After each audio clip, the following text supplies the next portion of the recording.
दोस्तों, वीर तेजाजी क्लासेज कनवाणी में आप सभी का स्वागत है।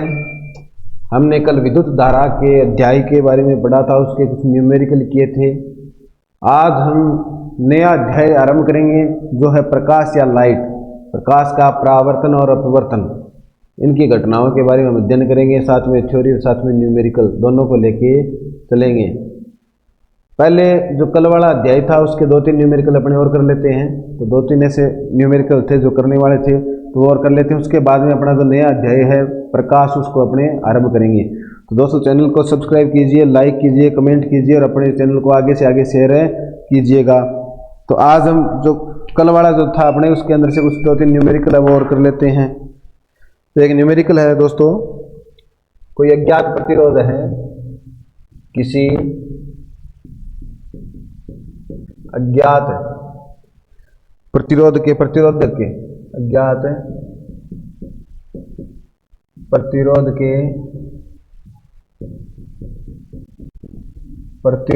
के सिरों से 12 वोल्ट की बैटरी को 12 वोल्ट की बैटरी को संयोजित करने पर परिपथ में 2.5 मिली एम्पियर की धारा प्रवाहित होती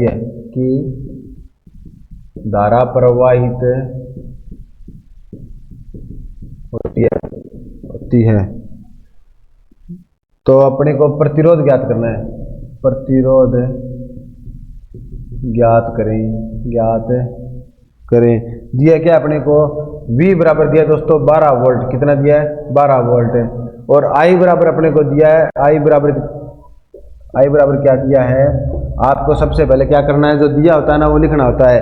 तो I बराबर अपने को क्या दिया? 2.5 मिली एम्पियर। मिली एम्पियर है, इसको किस में बदलना है? एम्पियर में। तो इसको किससे गुणा कर देंगे? 10 की घात -3 से क्या कर देंगे दोस्तों? गुणा। मिली एम्पियर को एम्पियर में बदलेंगे तो किससे गुणा कर देंगे भाई? 10 की घात -3 में। तो यहाँ पे क्या आ जाएगा? I बराबर 2.5 × 10 की पावर -3 एम्पियर। ये अपना मान है, आ गया। अब अपने क्या करना है? प्रतिरोध। तो आपको पता ही है प्रतिरोध बराबर क्या होता है? R बराबर क्या होता है? V/I। क्या होता है दोस्तों? R बराबर V/I।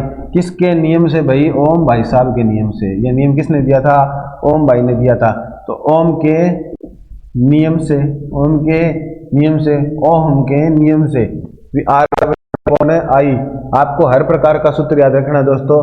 तो R V का मान कितना है दोस्तों? 12 वोल्ट। कितना है? 12 वोल्ट। और I का मान कितना है दोस्तों? 2.5 × 10 की पावर है -3। अब देखिएगा जब नीचे घात माइनस की होती है ना, माइनस की, इसको ऊपर लेके जाते हैं, ये किसकी हो जाती है दोस्तों? प्लस की। किसकी हो जाती है? प्लस की। तो आगे अपने क्या कर लेंगे? 2.5 इंटू में ये 10 की पावर -3 है, इसको ऊपर लेके जाएंगे तो ये किसकी हो जाएगी दोस्तों? 10 की पावर 3 यानी प्लस की हो जाएगी। जब 2.5 को अपने 12 से काटेंगे तो अपनी संख्या आएगी 4.8 इंटू में 10 की पावर 3 ओम। ये अपने को क्या प्राप्त हो गया? कुल प्राप्त हो गया 4.8 इंटू 10 की पावर 3। ये अपने को क्या प्राप्त हो गया? प्रतिरोध प्राप्त हो गया। अब ये 4.8 इंटू 10 की पावर 3 ओम है, इसको अपने किस में बदल देंगे? किलो ओम में। किलो ओम में बदल देंगे तो 10 की पावर 3 हट जाएगी। तो ये हो गया 4.8 किलो ओम। ये सही है और ये भी सही है। 10 की पावर 3 है, इसको हटा दिया। हटाने के बाद यहाँ पे क्या आ गया? किलो। क्या आ गया? किलो। समझ में आई क्या दोस्तों? 1 किलो में कितने ओम होते हैं भी? हजारों में होते हैं। तो ये समझ में आया क्या? ये अपना रहा आज का प्रश्न। आपको क्या पूछा दोस्तों? आपको पूछा कोई अज्ञात प्रतिरोध है, यानी प्रतिरोध अपने को क्या नहीं है? ज्ञात है नहीं है। प्रतिरोध अपने को ज्ञात है नहीं है। तो कोई अज्ञात प्रतिरोध है, अज्ञात प्रतिरोध के अंदर क्या किया है, सिरों के अंदर 12 वोल्ट का विभवांतर उत्पन्न हो रहा है बैटरी के द्वारा, और उसमें धारा कितनी है, अभी 2.5 मिली एम्पियर की धारा प्रवाहित है, और ये V अपने को दे दिया, V बराबर कितना है 12, यानी विभवांतर कितना है 12, धारा कितनी है I बराबर 2.5 है मिली एम्पियर। तो मिली एम्पियर को हमने किस में बदल दिया, एम्पियर में बदला, तो 10 की पावर -3 से क्या कर दिया दोस्तों गुणा। तो ओम के नियम से आपको पता है R बराबर क्या होता है, V अपॉन I। तो R बराबर V का मान कितना है दोस्तों 12 वोल्ट, I का मान हमने रख दिया। अब माइनस की जो ये घात है इसको ऊपर लेके जाएंगे, किस में बदल जाएगी दोस्तों, प्लस में बदल जाएगी। जब इसको अपने हल किया तो हल करने के बाद में 4.8 इंटू 10 की पावर 3 ओम। अब 10 की पावर 3 ओम को किलो में बदल देंगे तो कितना आ जाएगा 4.8 इंटू किलो ओम। ये अपना पहला न्यूमेरिकल है, तो आप लिख सकते हो दोस्तों इसको।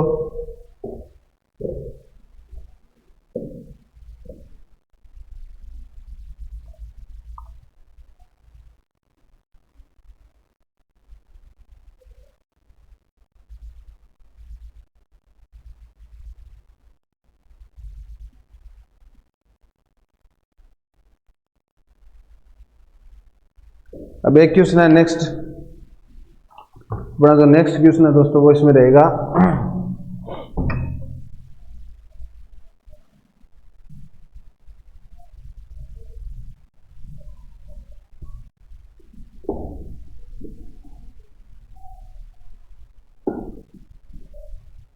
तो नेक्स्ट क्वेश्चन दोस्तों ये है, ये कह रहा है कि यह दर्शाइए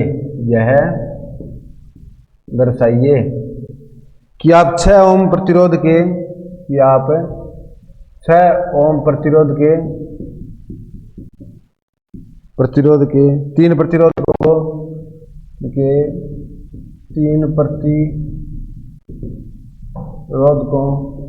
को किस प्रकार संयोजित करेंगे, किस प्रकार संयोजित करेंगे।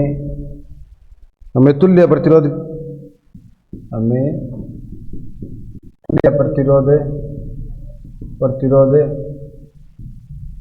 9 ओम व 4 ओम प्राप्त हो, 4 ओम प्राप्त हो। तो ये क्या कह रहा है दोस्तों, ये हमें कह रहा है, ये कह रहा है हमें कि कोई प्रतिरोध है, अपन डायग्राम में दर्शाना है कि कोई प्रतिरोध है 6 ओम का। इस 6 ओम के कितने प्रतिरोध है, 3 प्रतिरोध है। इन 6 ओम के 3 प्रतिरोध है, उनको इस प्रकार संयोजित करो कि जो उनका तुल्य प्रतिरोध है, यानी जो हमें कुल प्रतिरोध प्राप्त हो वो या तो 9 ओम और 4 ओम हो। यानी इस प्रकार से संयोजन करना है कि हमें जो उनसे प्राप्त कुल प्रतिरोध हो वो एक तो 9 ओम होना चाहिए, एक 4 ओम होना चाहिए। तो हम पहला करेंगे 9 ओम प्रतिरोध प्राप्त करने के लिए, 9 ओम प्रतिरोध प्राप्त करने के लिए अब देखिएगा दोस्तों, आपको पता है कि श्रेणी क्रम जो संयोजन होता है उसमें परिपथ में लगा हुआ जो कुल प्रतिरोध है, कुल प्रतिरोध कितना हो रहा है 6 ओम के कितने बता रहे अपने को 3, तो 3 बता रहा है, 6 को 3 से गुणा करेंगे तो कुल हो रहा है 18 ओम। अगर सभी को श्रेणी क्रम में जोड़ते तो परिपथ में लगा हुआ जो कुल प्रतिरोध है उसके सबसे बड़े प्रतिरोध के बराबर या अधिक प्राप्त होता है, समझ में आई बात है। और अगर समांतर क्रम संयोजन होता है तो परिपथ में लगे हुए सबसे छोटे प्रतिरोध से भी कम प्राप्त होता है। परंतु ये हमें क्या पूछ रहा है 9 ओम है, तो 6 से बड़ा है और तीनों का जोड़ कर दे उससे क्या है छोटा है, कुल से छोटा है। तो देखिएगा एक तो 9 ओम प्राप्त करना है, एक 4 ओम प्राप्त करना है। तो हम 9 ओम वाला प्राप्त करने के लिए क्या करते हैं, 2 प्रतिरोध है ना 6 ओम के, उनको जोड़ लेंगे समांतर क्रम में या पार्श्व क्रम में, और वो एक को जोड़ देंगे श्रेणी क्रम में। तो इस प्रकार जोड़ेंगे हम।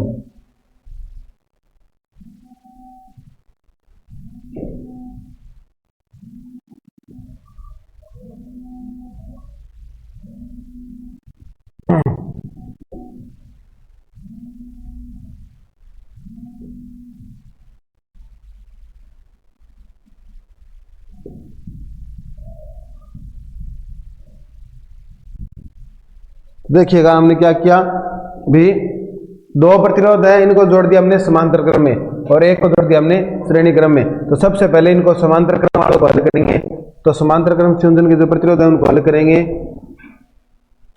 आर कुल बराबर 1/R1 + 1/R2। तो देखिएगा यहां से कितना उत्तर आएगा इसका 1/6 प्लस 1/6। अब इसका अपने लघुत्तम लेंगे तो कितना आएगा दोस्तों, 6 आएगा। तो 6 को 6 से भाग दिया तो 1 का गुणा किया 1 से, 1 प्लस में 1, तो अपना कितना उतरा है 2/6। अब ये 2/6 किसके बराबर है, 1/r के बराबर है। कितना है अभी 2/6। अब इसको काटेंगे तो ये क्या रहेगा 1/3। ये तो 1/r के बराबर है, तो r के बराबर कितना रह जाएगा, r के बराबर कितना रह जाएगा, r के बराबर कितना रहेगा भाई 3 ओम रहेगा। अब हम क्या करेंगे, इस प्रतिरोध को श्रेणी क्रम में जोड़ेंगे, किसके साथ में, इस तीसरे प्रतिरोध के साथ में। तो इस प्रतिरोध को तीसरे प्रतिरोध को के साथ में श्रेणी क्रम में जोड़ने पर, श्रेणी क्रम में जोड़ने पर देखिएगा R1 प्लस R2 बराबर 6 प्लस 3 कितना प्राप्त हो गया, 9 प्राप्त हो गया। यहाँ तक किसी को दिक्कत दोस्तों, देखिएगा ये क्या कर रहा है कि हमें एक तो करना है 9 ओम का प्राप्त और एक करना है 4 ओम का प्राप्त। तो 9 ओम का प्राप्त करने के लिए हम क्या करेंगे, जो पहले 2 प्रतिरोध है उनको तो जोड़ेंगे समांतर क्रम में। किसमें जोड़ेंगे, समांतर क्रम में, तो जोड़ दिया ना। और फिर जो तीसरा प्रतिरोध है उसको जोड़ देंगे श्रेणी क्रम में। तो इनका जो उत्तर आएगा ना समांतर क्रम का, उसके साथ में जोड़ देंगे फिर इस प्रतिरोध को। तो हमने जोड़ा तो कितना उतरा है, 3 ओम उतरा है। अब इस 3 ओम को हम इसे श्रेणी क्रम के अंदर जोड़ दिया, 3 ओम को श्रेणी क्रम में जोड़ा तो हमें कितना प्राप्त हो गया, 9 ओम प्राप्त हो गया। तो ये अपना हो गया पहले वाला, तो आप इसको लिख सकते हो।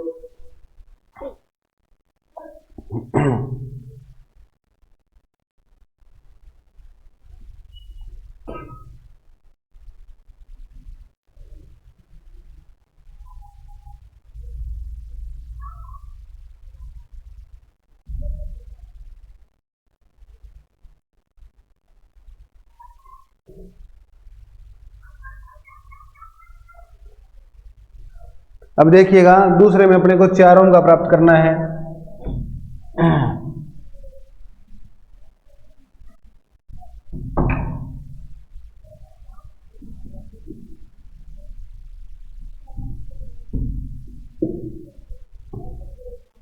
देखिएगा 4 ओम प्रतिरोध प्राप्त करने के लिए, 4 ओम प्रतिरोध प्राप्त करने के लिए पहले दो प्रतिरोध को जोड़ेंगे दोस्तों श्रेणी क्रम में। 2 प्रतिरोध को श्रेणी क्रम में जोड़कर फिर कुल प्रतिरोध को तीसरे प्रतिरोध के साथ, तीसरे प्रतिरोध के साथ समांतर क्रम में जोड़ते हैं, समांतर क्रम में जोड़ते हैं। तो देखिएगा अब 4 ओम का हमें प्रतिरोध प्राप्त करना है दोस्तों। तो 4 ओम का प्रतिरोध प्राप्त करने के लिए हम क्या करेंगे, जो पहले जो 2 प्रतिरोध है यानी 6 ओम और 6 ओम, इनको तो जोड़ देंगे हम श्रेणी क्रम में। और जो इनसे तुल्य प्रतिरोध में प्राप्त होगा उसको जोड़ेंगे किससे, समांतर क्रम से जोड़ेंगे। तो देखिएगा पहले जो 2 प्रतिरोध होंगे इनको तो भाई श्रेणी क्रम में जोड़ दिया, 6 ओम और 6 ओम को, और फिर इनसे जो प्राप्त तुल्य प्रतिरोध हुआ उसको किससे जोड़ दिया भाई, समांतर क्रम से जोड़ दिया। तो इस प्रकार इसका क्या बन जाएगा, डायग्राम बन जाएगा। आपको डायग्राम भी साथ में बनाना है दोस्तों। तो देखिएगा तो श्रेणी क्रम में जोड़ने पर आर कुल बराबर श्रेणी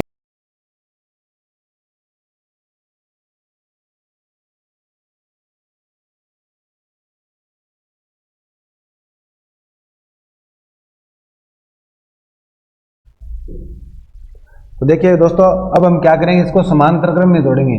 तो समांतर क्रम संयोजन करेंगे, इसका क्या करेंगे, समांतर क्रम में संयोजन या पार्श्व क्रम में संयोजन करेंगे। तो समांतर क्रम संयोजन करेंगे, आपको पता ही है समांतर क्रम संयोजन का सूत्र क्या होता है अभी, 1/r कुल बराबर क्या होता है, 1/r1 प्लस 1/r2। यहाँ पे मान क्या जाएगा अभी 1/1 तो क्या है 12 है ना, 12 ओम का आ गया, प्लस में 1/6 6 ओम का आ गया ना। और 12 6 का क्या लेंगे, लघुत्तम लेंगे, कितना आएगा 12, कितना आएगा 12 को 1 से किया कितना हुआ 1 और 1 प्लस में 12 को 6 से किया कितना आया 2, कितना आया 2, 2 को 1 से गुणा किया तो कितना है 2, ये हो गया तो 3/12, 3/12 किसके बराबर 1/r कुल के बराबर। 3 को 12 से काटेंगे तो कितना रहेगा 1/4, क्या रहेगा 1/4, ये तो 1/r कुल के बराबर, तो r के बराबर कितना आ जाएगा माने 4 ओम, कितना आ जाएगा 4 ओम, ये अपना उत्तर हो गया। तो हमने देखो 9 ओम का प्रतिरोध प्राप्त किया। 9 ओम का प्रतिरोध प्राप्त करने के लिए हमने क्या किया, सबसे पहले 2 प्रतिरोधों को किस में जोड़ा भाई, समांतर क्रम में, और फिर उसका जो उत्तर है उसको किस में जोड़ दिया, श्रेणी क्रम में जोड़ दिया। तो हमें कितना प्रतिरोध प्राप्त हुआ 9 ओम का। फिर इसने बोला कि हमें 4 ओम का भी प्रतिरोध प्राप्त करना है, तो 4 ओम का प्रतिरोध प्राप्त करने के लिए हमने क्या किया, 4 ओम का प्रतिरोध प्राप्त करने के लिए सबसे पहले इसको किस में जोड़ा, सबसे पहले जोड़ा 2 को श्रेणी क्रम में, इनसे जो उत्तर आया उसको किस में, तीसरे के साथ में जोड़ दिया, किसमें, समांतर क्रम में। तो ये अपने प्रतिरोधों का संयोजन हो गया। तो लिख सकते हो आप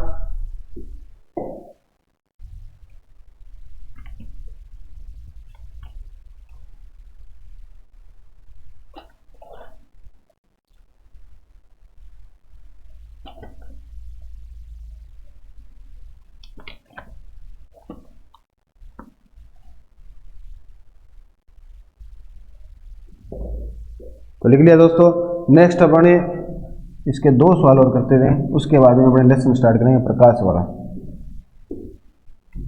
जो आपके आरपीएससी बोर्ड में आए हुए प्रश्न है। अपने पूरा डिटेल से लेकर के चल रहे हैं, हो सकता है इससे सरल है क्वेश्चन, बिल्कुल सरल भी आ सकते हैं, ऐसी बात नहीं है, बिल्कुल सरल क्वेश्चन भी आ सकते हैं, पर अपने को डिटेल से भी पढ़ना है। तो देखिएगा एक प्रश्न है, ऐसे भी आ सकता है प्रश्न, 1-2 नंबर का, दिए गए परिपथ में तुल्य प्रतिरोध ज्ञात करो, तुल्य प्रतिरोध ज्ञात करो। ये क्वेश्चन आपके आरबीएसई बोर्ड के अंदर आया हुआ है।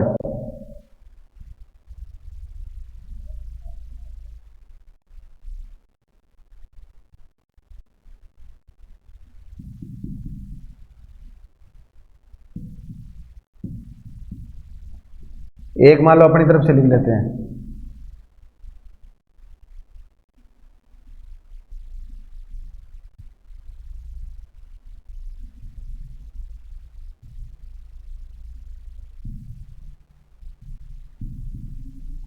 तो मान लो इस प्रकार से आपको डायग्राम दे देंगे, तो आपको पहचानना आना चाहिए संयोजन किस प्रकार का। ये देखो कौन सा संयोजन, अभी श्रेणी क्रम में संयोजन है। अब इसका तुल्य प्रतिरोध या अपने को कुल प्रतिरोध याद करना है, बड़ा ही सिंपल प्रश्न है। श्रेणी क्रम संयोजन का, श्रेणी क्रम जो संयोजन होता है उसकी पहचान क्या होती है, इसमें जो पहला प्रतिरोध है उसका दूसरा सिरा दूसरे सिरे के दूसरे प्रतिरोध के पहले से जुड़ा होता है, तो पार्श्व में संयोजन है। तो देखिएगा पहले में ज्ञात करते हैं, तो ये क्या है, श्रेणी क्रम संयोजन है, और श्रेणी क्रम संयोजन का सूत्र क्या होता है, आर पी बराबर क्या होता है, R1 + R2 + R3। तो देखिएगा 1 ओम, आपने अगर डायग्राम पहचान लिया तो बिल्कुल ही सरल है। 2 ओम, यह आपके आरबीएसई बोर्ड में आया हुआ प्रश्न है 2017 के अंदर। तो देखिएगा कुल अपने कितना प्रतिरोध प्राप्त हो गया, 6 ओम प्राप्त है, और गया ये अपना क्या हो गया, आंसर हो गया। इधर देखिएगा ये कौन सा है, समांतर क्रम। तो समांतर क्रम का सूत्र आपको पता ही है, 1/Rp बराबर 1/R1 + 1/R2। तो देखिएगा 1/Rp बराबर क्या आएगा, 1/4 + 1/8, इसका आपने क्या लिया, लघुत्तम। तो 1/Rp बराबर कितना आ गया, 8, ये आ गया 2, ये आ गया 1, ये आ गया 2, ये आ गया 1, तो कितना आ गया भाई, 3/8 आ गया। अब Rp बराबर कितना हो जाएगा, Rp बराबर कितना हो जाएगा, 8/3। अब इसको आप काट सकते हो, वैसे तो काट भी सकते हो। ये अपना क्या आ गया, उत्तर आ गया, 8/3 में उत्तर आ गया। तो ये अपना हो गया। इस प्रकार से भी आपको पूछ सकते हैं। ये अपना आएगा 2.777, इस प्रकार से लगभग अपना उत्तर आएगा, 2.77 ओम उत्तर आएगा अपना कुल प्रतिरोध। तो परिपथ में लगा हुआ जो सबसे कम प्रतिरोध है उससे भी क्या हो गया, कम प्राप्त हो गया। ये अपना समांतर क्रम संयोजन है, तो आप लिख सकते हैं इसको दोस्तों। अब देखिएगा नेक्स्ट लास्ट और फाइनल अपने इसका क्या करते हैं, न्यूमेरिकल करते हैं। ये भी क्वेश्चन आपके बोर्ड में आया हुआ क्वेश्चन है। क्वेश्चन आया दोस्तों, कोई विद्युत बल्ब है,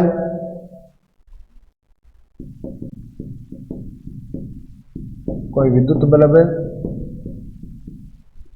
220 वोल्ट के जनित्र से 220 वोल्ट के जनित्र से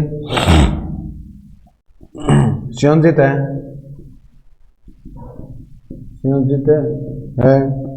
यदि बल्ब से 0.5 एम्पीयर धारा प्रवाहित होती है, यदि बल्ब से 0.5 एम्पीयर धारा प्रवाहित होती है तो बल्ब की शक्ति लिखनी है। बल्ब की शक्ति क्या है भाई? शक्ति आपको पता है दोस्तों, P बराबर क्या होता है? VI। सूत्र आपको चारों याद रखना है। P बराबर क्या होता है? I²R। होता कि नहीं होता? तो P बराबर आ गया VI। तो V का मान अपने को दिया दोस्तों, क्या दिया है आपको पता होना चाहिए। दिया है, यहाँ पर लिखना है, दिया है। क्या दिया है दोस्तों? V बराबर कितना दिया? 220 वोल्ट। और I बराबर कितना दिया? 0.5 एम्पियर। तो यहाँ पे रखने पर P बराबर 220 0.5 तो अपना कितना आ जाएगा? 110 वाट की इसकी क्या है दोस्तों? शक्ति। 110 वाट की क्या है? शक्ति। 110 वाट शक्ति है। तो ये भी क्वेश्चन आपके एग्जाम में आया हुआ है। देखो सिंपल क्वेश्चन आए हुए हैं, वैसे कोई दिक्कत वाली बात है नहीं। तो ये दोस्तों अपने इस पार्ट का क्या हो गया? समापन। नेक्स्ट हम कौन सा पार्ट पढ़ेंगे? नेक्स्ट हम पढ़ेंगे प्रकाश का परावर्तन। क्या पढ़ेंगे दोस्तों? प्रकाश का परावर्तन। अब अपने नया अध्याय स्टार्ट करेंगे।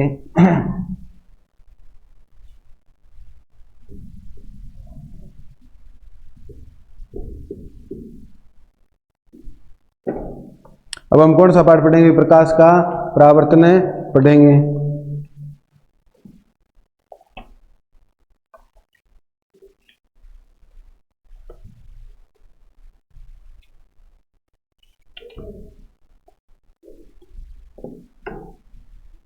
देखिएगा पाठ नंबर अपना है 9 नंबर पाठ है, जिसका नाम क्या है? प्रकाश का परावर्तन व अपवर्तन। क्या परावर्तन व अपवर्तन? प्रकाश क्या है भाई दोस्तों? प्रकाश के माध्यम से हम किसी वस्तु को देखते हैं। तो प्रकाश क्या है? प्रकाश के माध्यम से ही किसी वस्तु को देखा जाता है। वस्तु को देखा जाता है। तो प्रकाश के माध्यम से हम दोस्तों किसी वस्तु को देख सकते हैं। और प्रकाश के द्वारा कुछ घटनाएं होती है, उन घटनाओं के द्वारा हम वस्तु को देखेंगे। जैसे एक होता है परावर्तन। तो किसी वस्तु को देखने के लिए प्रकाश का क्या होना चाहिए? परावर्तन होना चाहिए। तो इस पाठ में हम प्रकाश से संबंधित 2 घटनाओं के बारे में हम पढ़ेंगे मुख्य रूप से। एक तो होती है परावर्तन, एक होती है अपवर्तन। तो एक होती है परावर्तन और एक होती है अपवर्तन। आपको पता है प्रकाश से कितनी घटनाएं हो सकती है? पता है क्या आपको? तो प्रकाश से एक तो होता है दोस्तों परावर्तन। क्या होता है? परावर्तन। एक होता है दोस्तों अपवर्तन। क्या होता है? अपवर्तन। एक प्रकाश का क्या होता है दोस्तों? एक होता है पूर्ण आंतरिक परावर्तन। पूर्ण आंतरिक परावर्तन TIR बोलते हैं इसको। टोटल है पूर्ण आंतरिक, टोटल इंटरनल रिफ्लेक्शन से बोलते हैं आंतरिक टोटल इंटरनल रिफ्लेक्शन, पूर्ण आंतरिक परावर्तन। एक क्या होता है दोस्तों? एक होता है वर्ण विक्षेपण। ये भी हम पढ़ेंगे, वर्ण विक्षेपण। एक प्रकाश का क्या होता है दोस्तों? वर्ण विक्षेपण के बाद में एक होता है दोस्तों प्रकाश का प्रकीर्णन। क्या होता है? प्रकीर्णन। प्रकाश का प्रकीर्णन। तो हम इन घटनाओं के बारे में पढ़ेंगे। प्रकाश का परावर्तन, प्रकाश का अपवर्तन, प्रकाश का पूर्ण आंतरिक परावर्तन, फिर वर्ण विक्षेपण और प्रकीर्णन। ये घटनाएं किसके द्वारा होती है दोस्तों? प्रकाश के द्वारा होती है। अपना लेसन कौन सा है? प्रकाश। तो प्रकाश क्या है? प्रकाश के द्वारा हमें किसी वस्तु को देख सकते हैं। प्रकाश के द्वारा हम किसी वस्तु को देख सकते हैं। तो ये अपने प्रकाश का सामान्य परिचय। अब हम सबसे पहली घटना है परावर्तन, उसको पढ़ेंगे। सबसे पहली घटना कौन सी है? परावर्तन। प्रकाश के अंदर ये घटनाएं होती है परावर्तन, अपवर्तन, पूर्ण आंतरिक परावर्तन, वर्ण विक्षेपण और प्रकीर्णन। तो थोड़ा थोड़ा अध्ययन इनके बारे में करेंगे, परंतु पूरा अध्ययन किसके बारे में करेंगे? परावर्तन और अपवर्तन के बारे में अध्ययन करेंगे। तो पहली जो अपनी हेडिंग रही वो क्या रहेगी दोस्तों? परावर्तन की।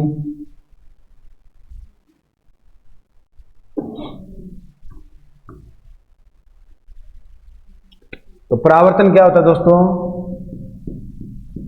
परावर्तन क्या होता है? प्रकाश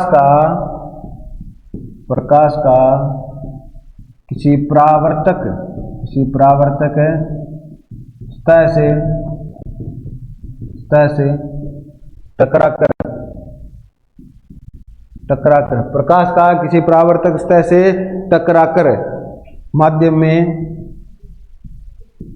में वापस लौटना प्रकाश का क्या कहलाता है? परावर्तन कहलाता है। परावर्तन कहलाता है। तो परावर्तन क्या होता है? प्रकाश किरण का किसी परावर्तक सतह से टकरा करके पुनः लौटना माध्यम के अंदर क्या कहलाता है? प्रकाश का परावर्तन कहलाता है। प्रकाश का परावर्तन के लिए परावर्तक सतह कौन सी हो सकती है? अभी परावर्तक सतह कौन सी होती है? परावर्तक सतह कौन सी हो सकती है? अभी समतल दर्पण।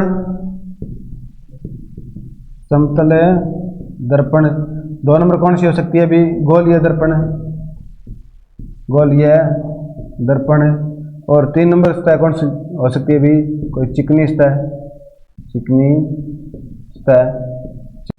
या चमकीली सतह भी अपने बोल सकते हैं, चमकीली सतह। इन सभी से क्या होगा? प्रकाश का परावर्तन होगा।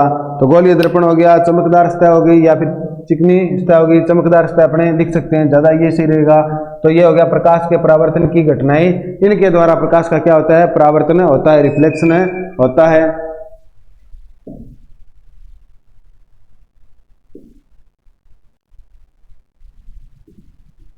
देखिएगा कैसे होता है।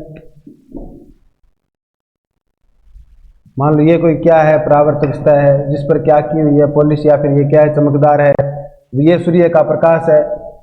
यहां से प्रकाश आएगा, आने के बाद में इस सतह से टकराएगा, टकरा करके ये पुनः क्या हो जाएगा?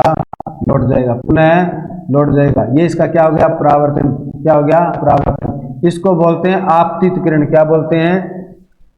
आपतित किरण। क्या बोलते हैं दोस्तों? आपतित किरण। क्योंकि ये किरण क्या हो रही है? परावर्तक पृष्ठ पर आ रही है, गिर रही है, इसीलिए इसको बोलते हैं आपतित किरण। ये जो टकराने के बाद में इस तरह से वापस लौट रही है, इसको बोलते हैं परावर्तित किरण। क्या बोलते हैं? परावर्तित किरण। इन दोनों के बीच में एक लंब होता है, जिसे क्या बोलते हैं? अभिलंब। क्या बोलते हैं? अभिलंब। और जो कोण का मापन हम करते हैं वो किससे करते हैं? अभिलंब से करते हैं। अभिलंब और आपतित किरण के बीच में जो कोण बनता है उसे क्या बोलते हैं? आपतन कोण। क्या बोलते हैं? आपतन कोण, जिसको कोण आई से लिखते हैं। अभिलंब और परावर्तित किरण के बीच में जो कोण बनता है इसको बोलते हैं परावर्तन कोण। क्या बोलते हैं? परावर्तन कोण, जिसको कोण आर से लिखते हैं। अब देखिएगा आगे आता है परावर्तन का नियम। यह मान लो कोई प्रकाश की किरण आई, आने के बाद में सतह से टकराई, टकराने के बाद में क्या हो जाती है? वापस लौट जाती है। और इसी परावर्तन की घटना के कारण हम किसी वस्तु को क्या होते हैं? देख सकते हैं। तो किसी वस्तु को देखने के लिए कौन सी घटना जरूरी है? भी परावर्तन की घटना जरूरी है। तो ये अपना परावर्तन हो गया। अब परावर्तन के नियम आते हैं। क्या आते हैं? परावर्तन के नियम। परावर्तन के नियम। तो परावर्तन के नियम क्या कहते हैं भाई? परावर्तन के नियम कहते हैं कि आपतित किरण, परावर्तित किरण और अभिलंब तीनों क्या होने चाहिए? भी एक ही तल में होने चाहिए। यानी आपतित किरण, परावर्तित किरण और अभिलंब है, तीनों एक ही तल में है कि नहीं है? तीनों आकर के एक ही जगह, एक ही पॉइंट में मिल रहे हैं ना। तो यही नियम कहता है कि आपतित किरण, परावर्तित किरण और अभिलंब तीनों क्या होने चाहिए? एक ही तल में होने चाहिए। फिर यह कहता है आपतन कोण का मान परावर्तन कोण के मान के बराबर होता है। यानी जो आपतन कोण है उसका मान किसके बराबर रहेगा? परावर्तन कोण के बराबर रहेगा। और कोण का मापन किससे किया जाएगा भाई? अभिलंब से किया जाएगा। तो आप इसको एक बार बना सकते हैं।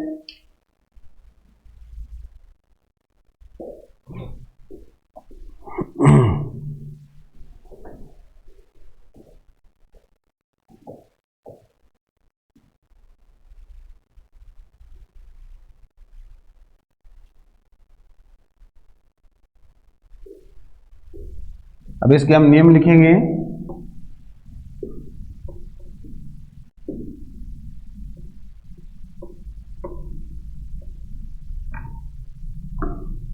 तो इसका पहला नियम क्या है भाई, आपतित किरण, परावर्तित किरण और अभिलंब। अभिलंब तीनों एक ही तल में होते हैं, तीनों एक ही तल में होते हैं। 2 नंबर इसका नियम क्या है, आपतन कोण का मान, आपतन कोण का मान क्या होता है भाई, आपतन कोण, कोण आई, और परावर्तन कोण का मान, परावर्तन कोण का मान, कोण का मान क्या होता है, परावर्तन कोण, कोण आर हमेशा बराबर होता है या समान होता है, बराबर होता है। अर्थात कोण आई बराबर क्या होता है, कोण आर, कोण आई बराबर क्या होता है, कोण आर होता है। और ये अपने हो गया परावर्तन के नियम, ये दोनों क्या हो गए, परावर्तन के नियम हो गए। अब हम पढ़ेंगे समतल दर्पण और उत्तल दर्पण और अवतल दर्पण, उनके बारे में पढ़ेंगे भी किस प्रकार उनसे परावर्तन की घटना होती है और किस प्रकार बिंब और प्रतिबिंब का निर्माण होता है।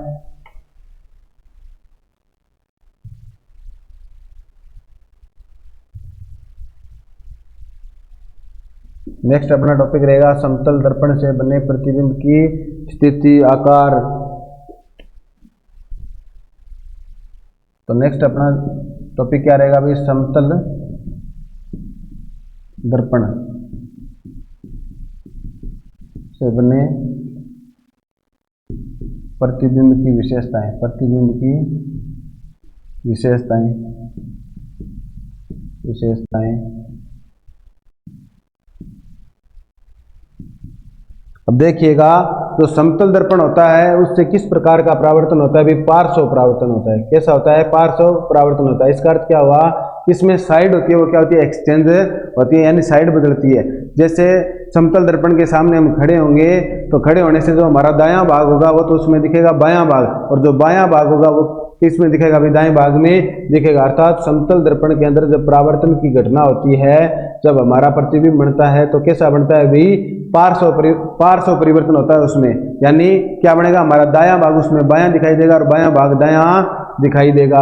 समतल दर्पण के अंदर जो बिंब की प्रतिबिंब से दूरी होती है, यानी बिंब की दूरी जितनी दर्पण से होती है, दर्पण में प्रतिबिंब भी उतनी दूरी पर बनेगा।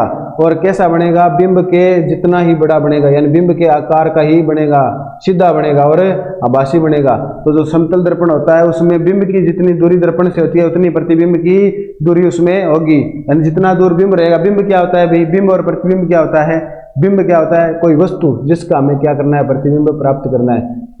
जो दर्पण है, दर्पण के सामने कोई वस्तु या हम खड़े, हम क्या है, दर्पण के लिए बिंब है, और हमारी जो फोटो आगे दर्पण में दिखाई दे रही है वो क्या है, प्रतिबिंब। क्या है, प्रतिबिंब। तो जो फोटो आगे दर्पण में बनती है वो होती है प्रतिबिंब, और जो वस्तु जिसकी फोटो प्राप्त करने के लिए बिंब के सामने रखा जाता है वो क्या कहलाता है, बिंब। क्या कहलाता है, बिंब। तो प्रतिबिंब कैसा दिखाई देगा भाई, जो समतल दर्पण होता है उसके अंदर एक तो वस्तु के आकार के बराबर, सीधा और आभासी। किस प्रकार का परावर्तन होता है, पार्श्व परावर्तन। कैसा होता है, पार्श्व परावर्तन होता है। तो देखिएगा समतल दर्पण में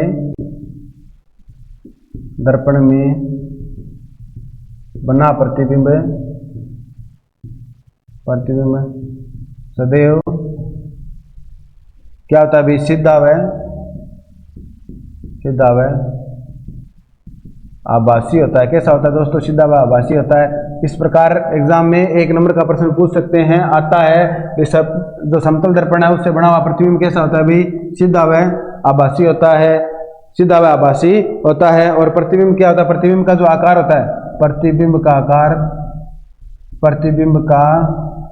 आकार वस्तु के आकार के क्या होता है भाई, वस्तु के आकार के बराबर होता है, वस्तु के आकार के बराबर होता है, वस्तु के आकार के बराबर होता है। ये अपना हो गया 1 नंबर पॉइंट। फिर प्रतिबिंब दर्पण, प्रतिबिंब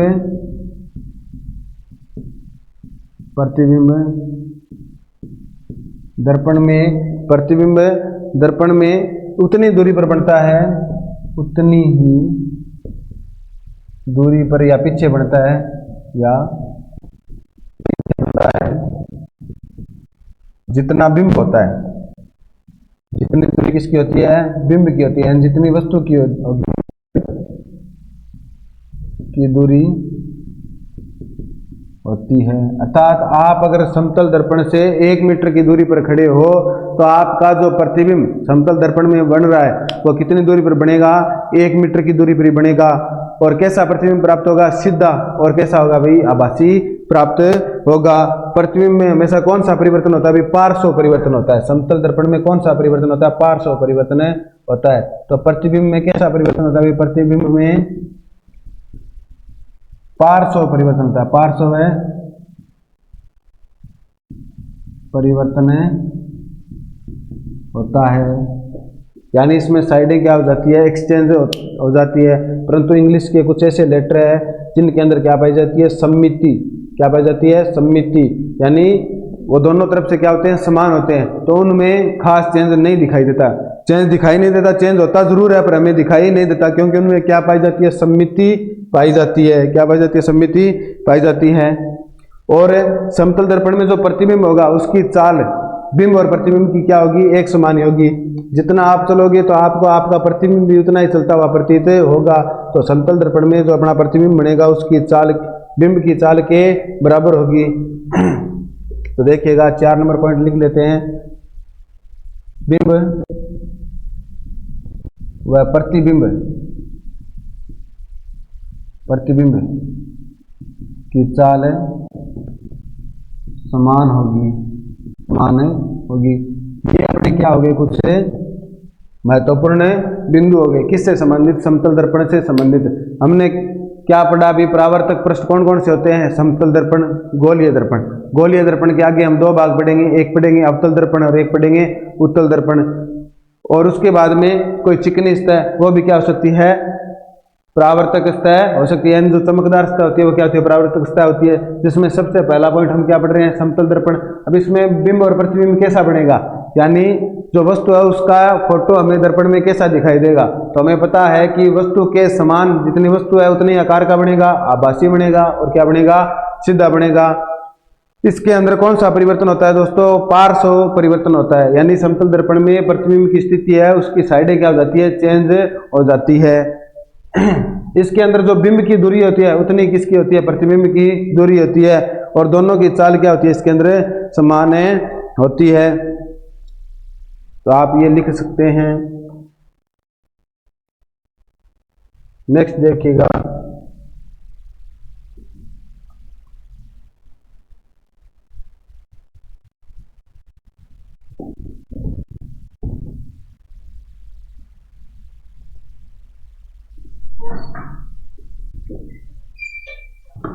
अब हम क्या पढ़ेंगे? पार्श्व परिवर्तन।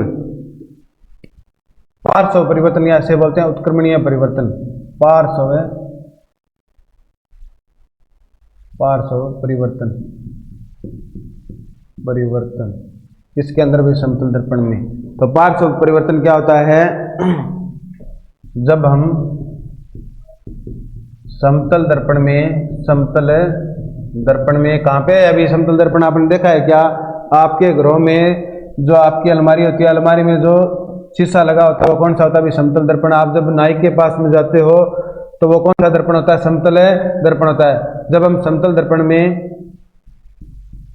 अपना प्रतिबिंब देखते हैं तो हमारा बायां भाग दर्पण में दाईं तरफ दिखाई देता है तथा दायां भाग बाईं तरफ दिखाई देता है। ऐसा परिवर्तन क्या कहलाता है अभी? ऐसा परिवर्तन क्या कहलाता है? पार्श्व परिवर्तन कहलाता है, परिवर्तन कहलाता है। आपने एम्बुलेंस शब्द लिखा हुआ देखा होगा। एम्बुलेंस जो शब्द होता है वो कैसा होता है, उल्टा लिखा होता है। आगे वाला शीशे के ऊपर जो आगे जो गाड़ी चल रही है उसके अंदर क्या दिखाई दे भाई, सही दिखाई दे, जिसको पता चले भी पीछे एम्बुलेंस आ रही है। तो कौन सा दर्पण लगा होता है भी, समतल दर्पण लगा होता है। इसे भी अपने पार्श्व उत्क्रमण भी बोले सकते हैं, पार्श्व उत्क्रमण भी बोले सकते हैं।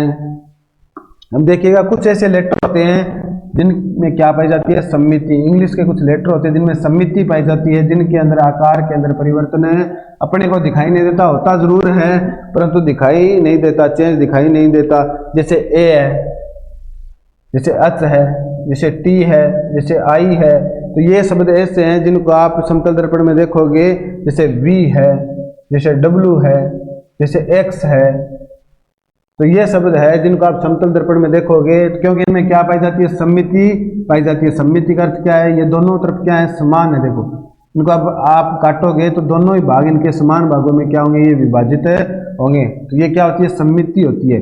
इनमें सम्मिति पाए जाने के कारण अपने को ये परिवर्तित तो दिखाई नहीं देते, परंतु वास्तव में ये परिवर्तित होते हैं। जैसे कि ओ है, अम है। तो ये ऐसे लेटर हैं जिनके अंदर सम्मिति पाई जाती है। सम्मिति के कारण अपने को परिवर्तन इनके अंदर दिखाई नहीं देता, परंतु वास्तव में इनमें परिवर्तन होता है। तो ये हो गया दोस्तों अपना समतल दर्पण, समतल दर्पण हो गया।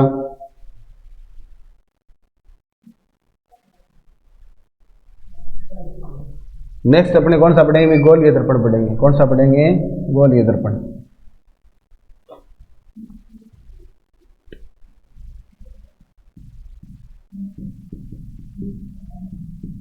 गोलीय दर्पण, गोलीय दर्पण पढ़ेंगे, गोलीय दर्पण पढ़ेंगे।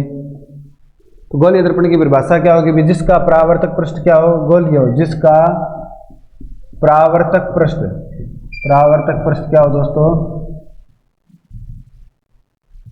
पृष्ठ गोलीय हो, गोलीय हो। क्या कहलाता है, गोलीय दर्पण कहलाता है, गोलीय दर्पण कहलाता है। यह दो प्रकार का होता है। कितने प्रकार का, दो प्रकार का होता है। एक होता है दोस्तों अवतल और एक होता है उत्तल। एक होता है अवतल और एक होता है उत्तल होता है। सबसे पहले हम किसके बारे में पढ़ेंगे, अवतल दर्पण के बारे में पढ़ेंगे, अवतल दर्पण के बारे में पढ़ेंगे। इससे पहले आपको कुछ गोलीय दर्पण से पता होना चाहिए भी अपने को क्या क्या पढ़ना है। देखिएगा, ये मान लो कोई गोला है, ये कोई गोला है। जब इसको अपने काटेंगे तो ये देखो अर्धगोला बन गया ना। तो ऐसा दर्पण जो किसी गोले का भाग हो वो क्या कहलाता है, गोलीय दर्पण कहलाता है। एक पढ़ेंगे हम उत्तल और एक पढ़ेंगे अवतल। तो देखिएगा उत्तल दर्पण कैसा होता है, अवतल दर्पण कैसा होता है। ये कैसा दर्पण है भी, अवतल दर्पण है। और ये कैसा दर्पण है भी, ये कैसा दर्पण है दोस्तों, ये कौन सा, उत्तल दर्पण है। ये कौन सा दर्पण है, उत्तल दर्पण है। ये है दोस्तों अपने गोलीय दर्पण की परिभाषा। आप देख सकते हो, इनको बना सकते हो, डायग्राम में बना सकते हो।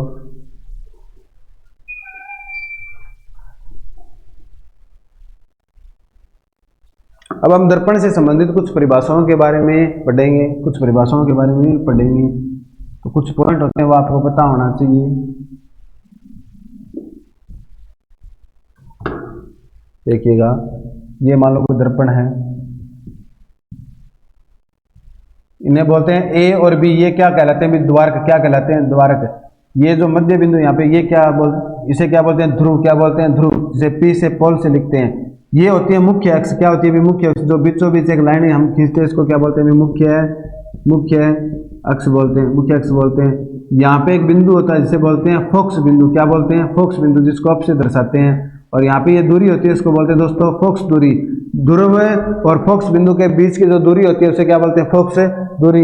यहाँ पे एक केंद्र होता है जिसे क्या बोलते हैं, वक्रता केंद्र। क्या बोलते हैं, वक्रता केंद्र। वक्रता केंद्र बोलते हैं। और यहाँ पे एक बिंदु होता है इसे बोलते हैं अनंत बिंदु। क्या बोलते हैं? अनंत बिंदु। तो इन सभी के बारे में अपन अध्ययन करेंगे। किसके अंदर? गोलीय दर्पण के अंदर अध्ययन करेंगे। तो देखिएगा, ये है ध्रुव, ये क्या है? द्वारक, ये क्या है? फोकस दूरी, ये कौन सा बिंदु? फोकस बिंदु। और ये कौन है? वक्रता केंद्र है। इन सभी के बारे में एक एक करके हम अध्ययन करेंगे भी कौन सा पॉइंट क्या कहाँ पाया जाता है, इसकी परिभाषा क्या। कई बार पूछ लेते हैं भी फोकस दूरी किसे कहते हैं, फोकस बिंदु किसे कहते हैं।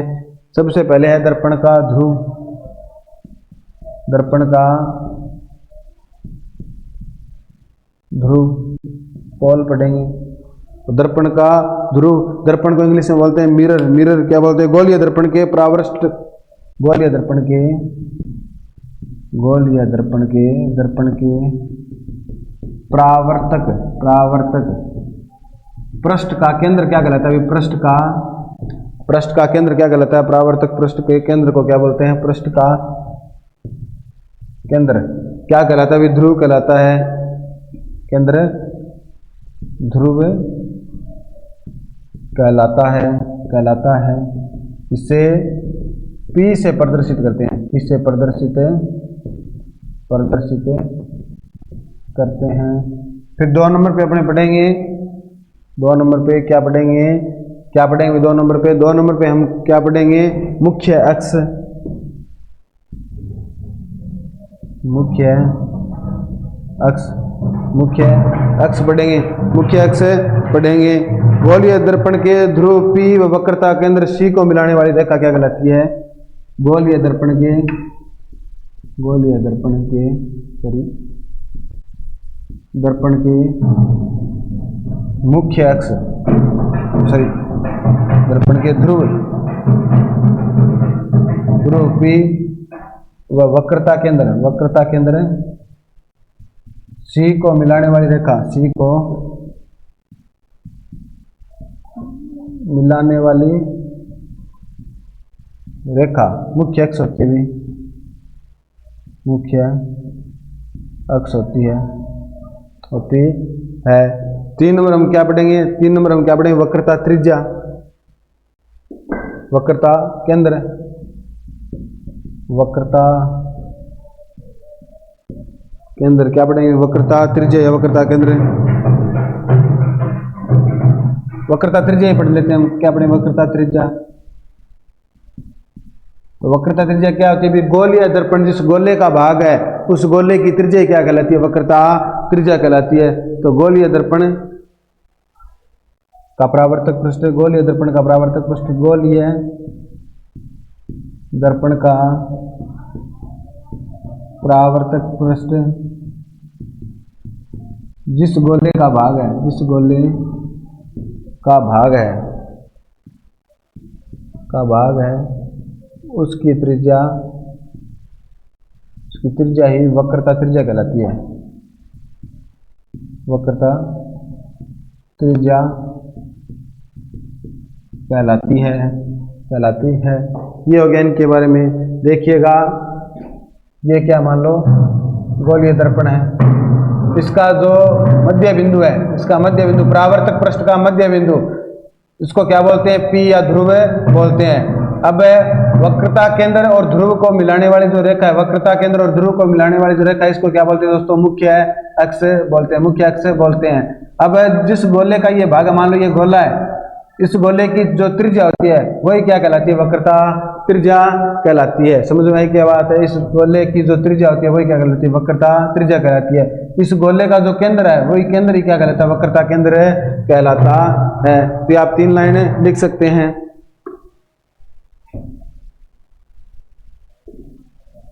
तीन लाइन लिख सकते हैं। तो ये रही दोस्तों अपनी आज की क्लास। आज हमने किसके बारे में पढ़ा? प्रकाश के बारे में शुरुआती अध्ययन किया हमने। प्रकाश के परावर्तन की घटना के बारे में पढ़ा, प्रकाश के परावर्तन के नियम पढ़े। इसके बाद में हमने क्या पढ़ा? समतल दर्पण पढ़ा। समतल दर्पण में हमने क्या पढ़ा? अभी समतल दर्पण के अंदर जो हमें प्रतिबिंब प्राप्त होता है वो कैसा प्राप्त होता है? सीधा वस्तु के बराबर। और कैसा प्राप्त होता है? आभासी प्राप्त होता है। वस्तु के आकार के बराबर सीधा। और कैसा प्राप्त होता है? भी आभासी प्राप्त होता है। अब फिर हमने क्या पढ़ा, इसके अंदर जो गोली अपने समतल दर्पण होता है उसके अंदर पार्श्विक परावर्तन होता है। कैसा परावर्तन है? पार्श्विक परावर्तन, जिसमें अपना दायां भाग बायां दिखाई देता है, बायां भाग दायां दिखाई देता है। तो इसी के साथ दोस्तों आज की क्लास को हम विराम देते हैं। सभी को होली की हार्दिक शुभकामनाएं। जय श्री राम, जय वीर तेजाजी, जय हिंद, धन्यवाद।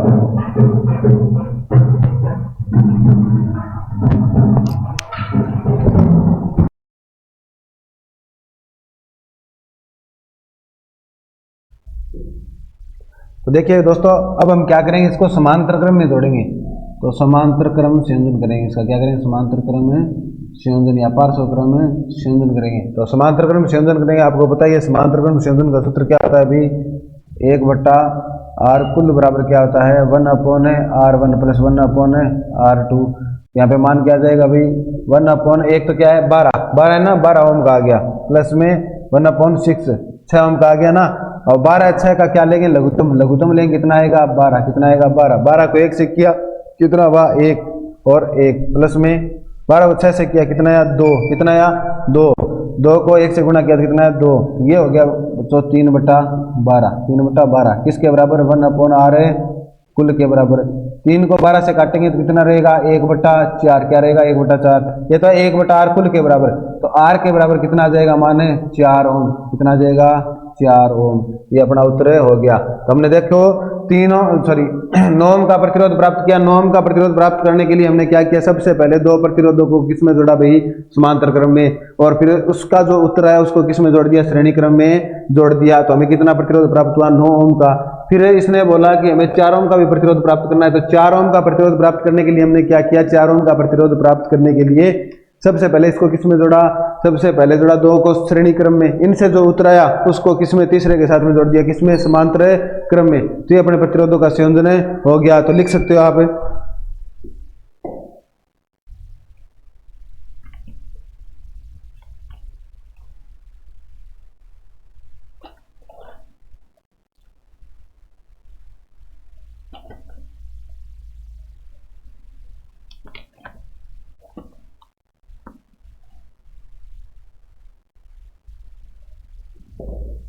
तो लिख लिया दोस्तों। नेक्स्ट अपने इसके 2 सवाल और करते थे, उसके बाद में अपने लेसन स्टार्ट करेंगे प्रकाश वाला, जो आपके आरपीएससी बोर्ड में आए हुए प्रश्न है। अपने पूरा डिटेल से लेकर के चल रहे हैं। हो सकता है इससे सरल है क्वेश्चन, बिल्कुल सरल भी आ सकते हैं, ऐसी बात नहीं है, बिल्कुल सरल क्वेश्चन भी आ सकते हैं, पर अपने को डिटेल से भी पढ़ना है। तो देखिएगा, एक प्रश्न है, ऐसे भी आ सकता है प्रश्न, 1-2 नंबर का, दिए गए परिपथ में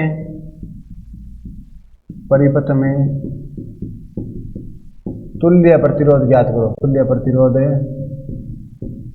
ज्ञात करो। ये क्वेश्चन आपके आरबीएसई बोर्ड के अंदर आया हुआ है।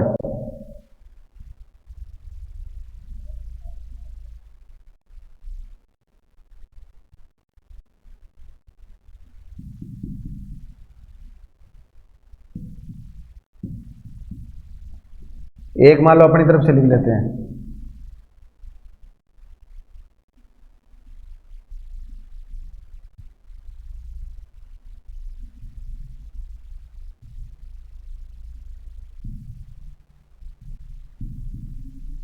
तो मान लो इस प्रकार से आपको डायग्राम दे देंगे, तो आपको पहचानना आना चाहिए संयोजन किस प्रकार का। ये देखो कौन सा संयोजन, अभी श्रेणी क्रम में संयोजन है। अब इसका तुल्य प्रतिरोध अपने को कुल प्रतिरोध याद करना है, बड़ा ही सिंपल प्रश्न है।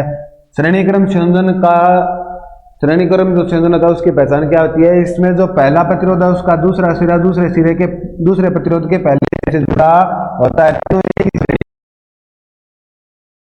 पार्श्व क्रम संयोजन है। तो देखिएगा पहले में ज्ञात करते हैं। तो ये क्या है, श्रेणी क्रम संयोजन है, और श्रेणी क्रम संयोजन का सूत्र क्या होता है, आर पी बराबर क्या होता है, R1 plus R2 plus R3। तो देखिएगा 1 ओम, आपने अगर डायग्राम पहचान लिया तो बिल्कुल ही सरल है। 2 ओम, यह आपके आरबीएसई बोर्ड में आया हुआ प्रश्न है 2017 के अंदर। तो देखिएगा कुल अपने को कितना प्रतिरोध प्राप्त हो गया, 6 ओम प्राप्त है और गया, ये अपना क्या हो गया, आंसर हो गया। इधर देखिएगा ये कौन सा है, समांतर क्रम। तो समांतर क्रम का सूत्र आपको पता ही है, 1/rp बराबर 1/r1 प्लस 1/r 2। तो देखिएगा 1/RP बराबर क्या आएगा 1/4 प्लस 1/8। इसका आपने क्या लिया लघुत्तम, तो 1/RP बराबर कितना आ गया 8, ये आ गया 2 और ये आ गया 1, ये आ गया 2 और ये आ गया 1। तो कितना आ गया भाई 3/8 आ गया। अब RP बराबर कितना हो जाएगा, RP बराबर कितना हो जाएगा 8/3। अब इसको आप काट सकते हो, वैसे तो काट भी सकते हो। ये अपना क्या आ गया उत्तर आ गया 8/3 में उत्तर आ गया। तो ये अपना हो गया। इस प्रकार से भी आपको पूछ सकते हैं। ये अपना आएगा 2.777, इस प्रकार से लगभग अपना उत्तर आएगा 2.77 ओम उत्तर आएगा अपना कुल प्रतिरोध। तो परिपथ में लगा हुआ जो सबसे कम प्रतिरोध है उससे भी क्या हो गया कम प्राप्त हो गया। ये अपना समांतर क्रम संयोजन है, तो आप लिख सकते हैं इसको दोस्तों। अब देखिएगा नेक्स्ट लास्ट और फाइनल अपने इसका क्या करते हैं न्यूमेरिकल करते हैं। ये भी क्वेश्चन आपके बोर्ड में आया हुआ क्वेश्चन है। क्वेश्चन आया दोस्तों, कोई विद्युत बल्ब है,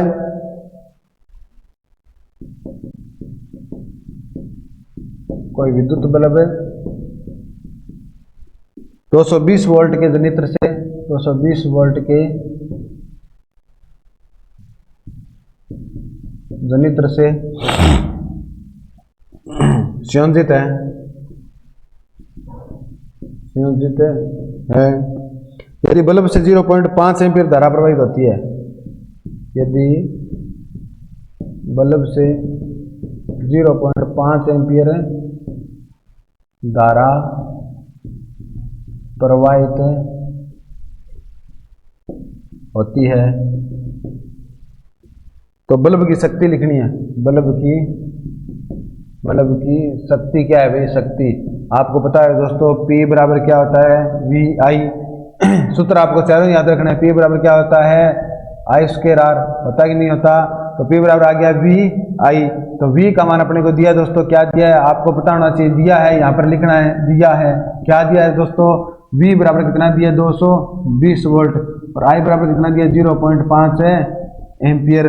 तो यहाँ पे रखने पर P बराबर 220 0.5 तो अपना कितना आ जाएगा 110 वाट की इसकी क्या है दोस्तों शक्ति, 110 वाट की क्या है शक्ति, 110 वाट शक्ति है।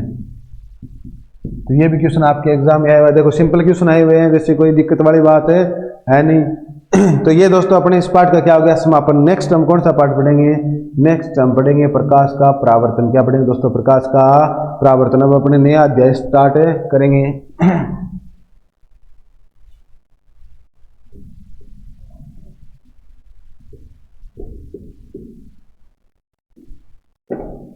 अब हम कौन सा पाठ पढ़ेंगे, प्रकाश का परावर्तन पढ़ेंगे।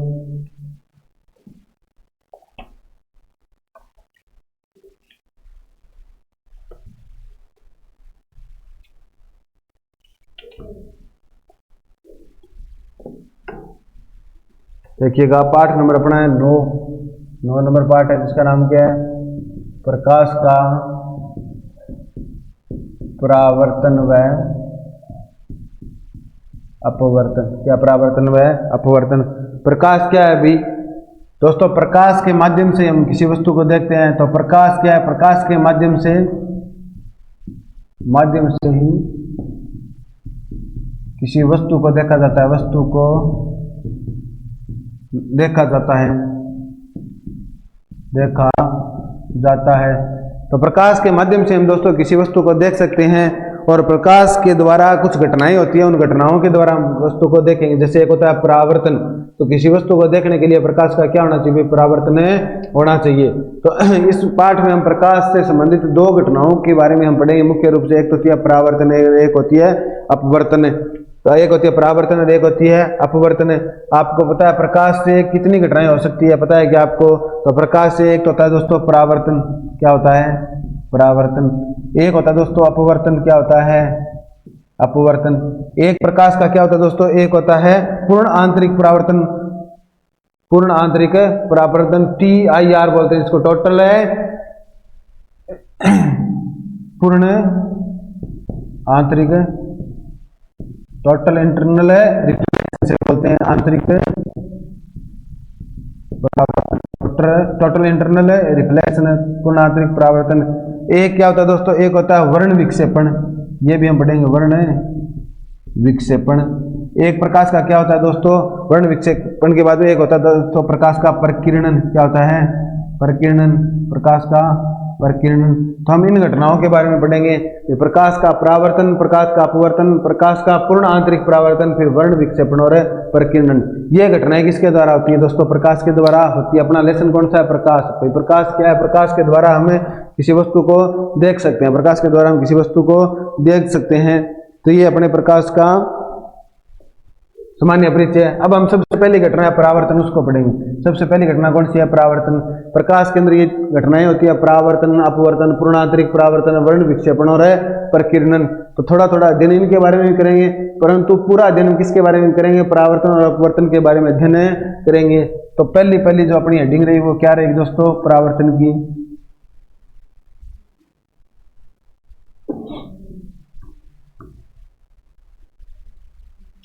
तो परावर्तन क्या होता है दोस्तों, परावर्तन क्या होता है, प्रकाश का किसी परावर्तक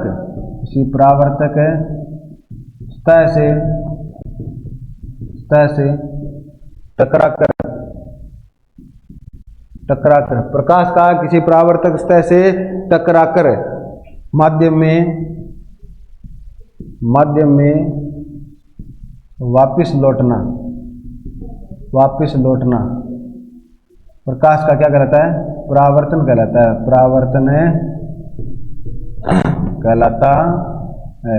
तो परावर्तन क्या होता है, प्रकाश किरण का किसी परावर्तक सतह से टकरा करके पुनः लौटना माध्यम के अंदर क्या कहलाता है, प्रकाश का परावर्तन कहलाता है। प्रकाश का परावर्तन के लिए परावर्तक सतह कौन सी हो सकती है, अभी परावर्तक सतह कौन सी होती है, परावर्तक सतह कौन सी हो सकती है अभी, समतल दर्पण।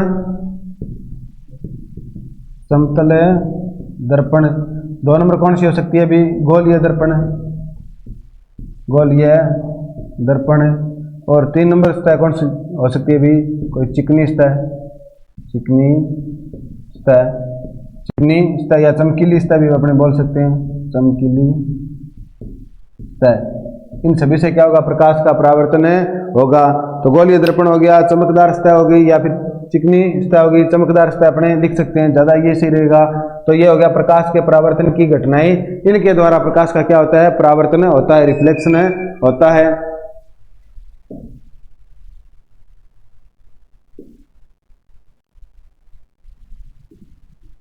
देखिएगा कैसे होता है। मान लो ये कोई क्या है, परावर्तक सतह है जिस पर क्या की हुई है पॉलिश, या फिर ये क्या है, चमकदार है। ये सूर्य का प्रकाश है, यहां से प्रकाश आएगा, आने के बाद में इस सतह से टकराएगा, टकरा करके ये पुनः क्या हो जाएगा, लौट जाएगा। ये इसका क्या हो गया, परावर्तन। क्या हो गया, परावर्तन। इसको बोलते हैं आपतित किरण। क्या बोलते हैं, आपतित किरण। क्या बोलते हैं दोस्तों, आपतित किरण। क्योंकि ये किरण क्या हो रही है, परावर्तक पृष्ठ पर आ रही है, गिर रही है, इसीलिए इसको बोलते हैं आपतित किरण। ये जो टकराने के बाद में इस तरह से वापस लौट रही है, इसको बोलते हैं परावर्तित किरण। क्या बोलते हैं, परावर्तित किरण, परावर्तित किरण। इन दोनों के बीच में एक लंब होता है, जिसे क्या बोलते हैं, अभिलंब। क्या बोलते हैं, अभिलंब। क्या बोलते हैं, अभिलंब। और जो कोण का मापन हम करते हैं वो किससे करते हैं, अभिलंब से करते हैं। अभिलंब और आपतित किरण के बीच में जो कोण बनता है उसे क्या बोलते हैं, आपतन कोण। क्या बोलते हैं, आपतन कोण, जिसको कोण आई से लिखते हैं। अभिलंब और परावर्तित किरण के बीच में जो कोण बनता है इसको बोलते हैं परावर्तन कोण। क्या बोलते हैं, परावर्तन कोण, जिसको कोण आर से लिखते हैं। अब देखिएगा आगे आता है परावर्तन का नियम। यह मान लो कोई प्रकाश की किरण आई, आने के बाद में सतह से टकराई, टकराने के बाद में क्या हो जाती है, वापस लौट जाती है। और इसी परावर्तन की घटना के कारण हम किसी वस्तु को क्या होते हैं, देख सकते हैं। तो किसी वस्तु को देखने के लिए कौन सी घटना जरूरी है, वही परावर्तन की घटना जरूरी है। तो ये अपना परावर्तन हो गया। अब परावर्तन के नियम आते हैं, क्या आते हैं, परावर्तन के नियम। परावर्तन के नियम। तो परावर्तन के नियम क्या कहते हैं भाई? परावर्तन के नियम कहते हैं कि आपतित किरण, परावर्तित किरण और अभिलंब तीनों क्या होने चाहिए? भी एक ही तल में होने चाहिए। यानी आपतित किरण, परावर्तित किरण और अभिलंब है, तीनों एक ही तल में है कि नहीं है? तीनों आकर के एक ही जगह एक ही पॉइंट पे मिल रहे हैं ना। तो यही नियम कहता है कि आपतित किरण, परावर्तित किरण और अभिलंब तीनों क्या होने चाहिए? एक ही तल में होने चाहिए। फिर यह कहता है आपतन कोण का मान परावर्तन कोण के मान के बराबर होता है। यानी जो आपतन कोण है उसका मान किसके बराबर रहेगा? परावर्तन कोण के बराबर रहेगा। और कोण का मापन किससे किया जाएगा भाई? अभिलंब से किया जाएगा। तो आप इसको एक बार बना सकते हैं।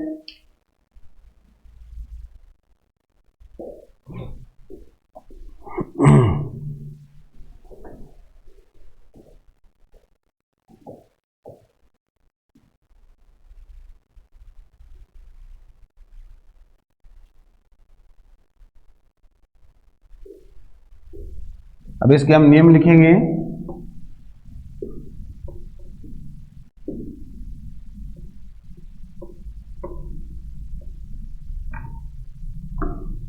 तो इसका पहला नियम क्या है भाई? आपतित किरण, परावर्तित किरण और अभिलंब, अभिलंब तीनों एक ही तल में होते हैं। तीनों एक ही तल में होते हैं। 2 नंबर इसका नियम क्या है? आपतन कोण का मान, आपतन कोण का मान क्या होता है भाई? आपतन कोण, कोण आई, और परावर्तन कोण का मान, परावर्तन कोण का मान, कोण का मान क्या होता है? परावर्तन कोण, कोण आर हमेशा बराबर होता है या समान होता है? बराबर होता है। अर्थात कोण आई बराबर क्या होता है? कोण आर। कोण आई बराबर क्या होता है? कोण आर होता है। और ये अपने हो गया परावर्तन के नियम। ये दोनों क्या हो गए? परावर्तन के नियम हो गए। अब हम पढ़ेंगे समतल दर्पण और उत्तल दर्पण और अवतल दर्पण, उनके बारे में पढ़ेंगे भी किस प्रकार उनसे परावर्तन की घटना होती है और किस प्रकार बिंब और प्रतिबिंब का निर्माण होता है।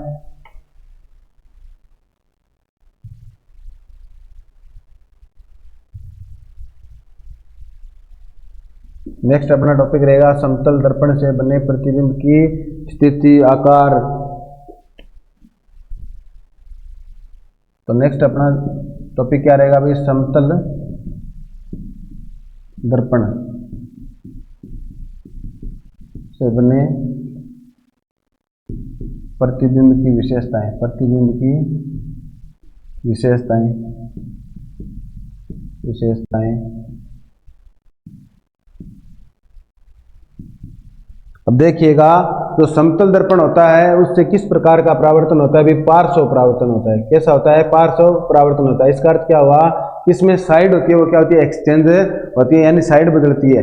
जैसे समतल दर्पण के सामने हम खड़े होंगे तो खड़े होने से जो हमारा दायां भाग होगा वो तो उसमें दिखेगा बायां भाग, और जो बायां भाग होगा वो किसमें दिखेगा? भी दाएं भाग में दिखेगा। अर्थात समतल दर्पण के अंदर जब परावर्तन की घटना होती है, जब हमारा प्रतिबिंब बनता है तो कैसा बनता है भाई? पार्श्व परिवर्तन होता है उसमें। यानी क्या बनेगा? हमारा दायां भाग उसमें बायां दिखाई देगा और बायां भाग दायां दिखाई देगा।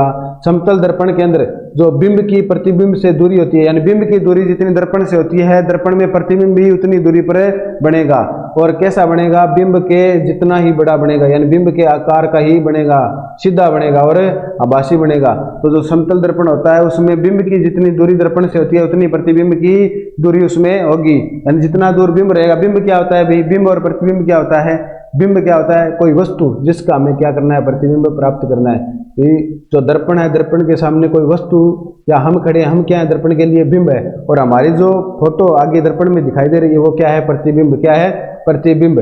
तो जो फोटो आगे दर्पण में बनती है वो होती है प्रतिबिंब, और जो वस्तु जिसकी फोटो प्राप्त करने के लिए बिंब के सामने रखा जाता है वो क्या कहलाता है? बिंब। क्या कहलाता है? बिंब। तो प्रतिबिंब कैसा दिखाई देगा भाई? जो समतल दर्पण होता है उसके अंदर एक तो वस्तु के आकार के बराबर, सीधा और आभासी, किस प्रकार का परावर्तन होता है? पार्श्व परावर्तन। कैसा होता है? पार्श्व परावर्तन होता है। तो देखिएगा, समतल दर्पण में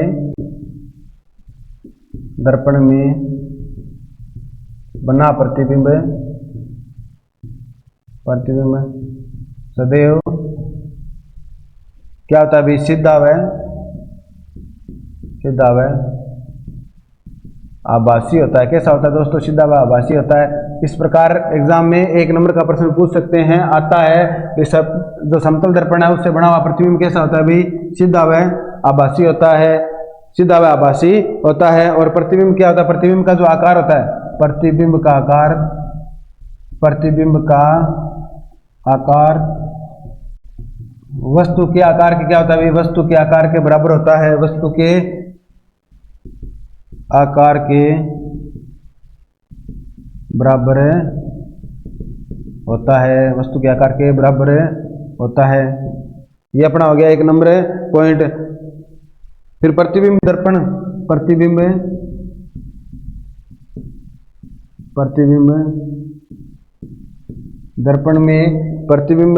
दर्पण में उतनी दूरी पर बनता है, उतनी ही दूरी पर या पीछे बनता है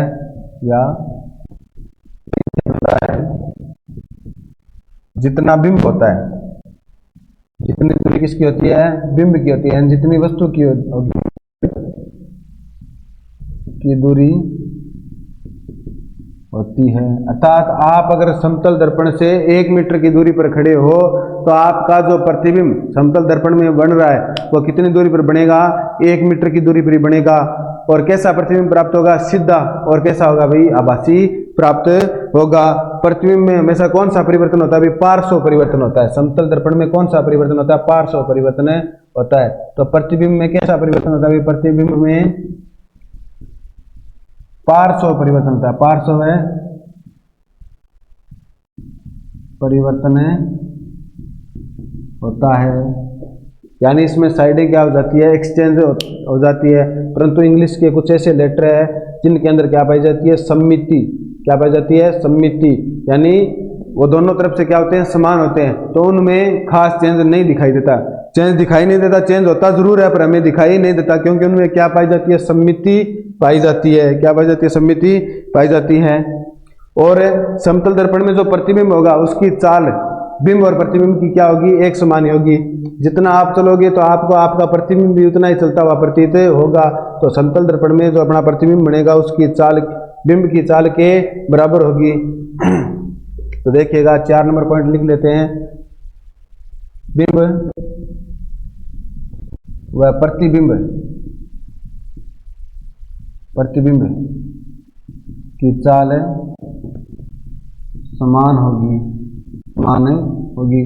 ये अपने क्या हो गए? कुछ महत्वपूर्ण बिंदु हो गए। किससे संबंधित? समतल दर्पण से संबंधित। हमने क्या पढ़ा? अभी परावर्तक पृष्ठ कौन कौन से होते हैं? समतल दर्पण, गोलीय दर्पण। गोलीय दर्पण के आगे हम 2 भाग पढ़ेंगे, एक पढ़ेंगे अवतल दर्पण और एक पढ़ेंगे उत्तल दर्पण। और उसके बाद में कोई चिकनी सतह, वो भी क्या हो सकती है? परावर्तक सतह हो सकती है। जो चमकदार सतह होती है वो क्या होती है? परावर्तक सतह होती है। जिसमें सबसे पहला पॉइंट हम क्या पढ़ रहे हैं? समतल दर्पण। अब इसमें बिंब और प्रतिबिंब कैसा बनेगा? यानी जो वस्तु है उसका फोटो हमें दर्पण में कैसा दिखाई देगा? तो हमें पता है कि वस्तु के समान जितनी वस्तु है उतनी आकार का बनेगा, आभासी बनेगा और क्या बनेगा? सीधा बनेगा। इसके अंदर कौन सा परिवर्तन होता है दोस्तों? पार्श्व परिवर्तन होता है। यानी समतल दर्पण में प्रतिबिंब की स्थिति है उसकी साइडें क्या हो जाती है? चेंज हो जाती है। इसके अंदर जो बिंब की दूरी होती है उतनी किसकी होती है? प्रतिबिंब की दूरी होती है। और दोनों की चाल क्या होती है? इसके अंदर समान होती है। तो आप ये लिख सकते हैं। नेक्स्ट देखिएगा,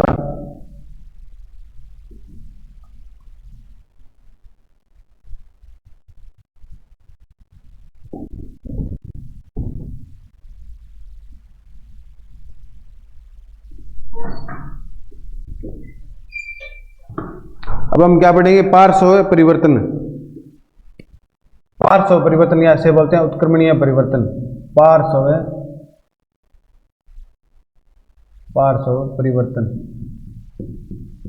परिवर्तन किसके अंदर भी? समतल दर्पण में। तो पार्श्व परिवर्तन क्या होता है, जब हम समतल दर्पण में कहाँ पे अभी समतल दर्पण आपने देखा है क्या, आपके घरों में जो आपकी अलमारी होती है, अलमारी में जो शीशा लगा होता है वो कौन सा होता है, अभी समतल दर्पण। आप जब नाई के पास में जाते हो तो वो कौन सा दर्पण होता है, समतल दर्पण होता है। जब हम समतल दर्पण में अपना प्रतिबिंब देखते हैं तो हमारा बायां भाग दर्पण में दाईं तरफ दिखाई देता है तथा दायां भाग बाईं तरफ दिखाई देता है। ऐसा परिवर्तन क्या कहलाता है अभी, ऐसा परिवर्तन क्या कहलाता है, पार्श्व परिवर्तन कहलाता है। आपने एम्बुलेंस शब्द लिखा हुआ देखा होगा। एम्बुलेंस जो शब्द होता है वो कैसा होता है, उल्टा लिखा होता है। आगे वाला शीशे के ऊपर जो आगे जो गाड़ी चल रही है उसके अंदर क्या दिखाई दे भाई, सही दिखाई दे, जिसको पता चले भी पीछे एम्बुलेंस आ रही है। तो कौन सा दर्पण लगा होता है अभी, समतल दर्पण लगा होता है। इसे भी अपने पार्श्व उत्क्रमण भी बोले सकते हैं। हम देखिएगा कुछ ऐसे लेटर होते हैं जिनमें क्या पाई जाती है, सम्मिति। इंग्लिश के कुछ लेटर होते हैं जिनमें सम्मिति पाई जाती है, जिनके अंदर आकार के अंदर परिवर्तन है, अपने को दिखाई नहीं देता, होता जरूर है परंतु दिखाई नहीं देता, चेंज दिखाई नहीं देता। जैसे ए है, जैसे एच है, जैसे टी है, जैसे आई है। तो ये शब्द ऐसे हैं जिनको आप समतल दर्पण में देखोगे, जैसे वी है, जैसे डब्ल्यू है, जैसे एक्स है। तो ये शब्द है जिनको आप समतल दर्पण में देखोगे, क्योंकि इनमें क्या पाई जाती है, सम्मिति पाई जाती है। सम्मिति का अर्थ क्या है, ये दोनों तरफ क्या है, समान है। देखो इनको अब आप काटोगे तो दोनों ही भाग इनके समान भागों में क्या होंगे, ये विभाजित होंगे। तो ये क्या होती है, सम्मिति होती है। इनमें सम्मिति पाए जाने के कारण अपने को ये परिवर्तित तो दिखाई नहीं देते, परंतु वास्तव में ये परिवर्तित होते हैं। जैसे कि ओ है, अम है। तो ये ऐसे लेटर हैं जिनके अंदर सम्मिति पाई जाती है। सम्मिति के कारण अपने को परिवर्तन इनके अंदर दिखाई नहीं देता, परंतु वास्तव में इनमें परिवर्तन होता है। तो ये हो गया दोस्तों अपना समतल दर्पण हो गया।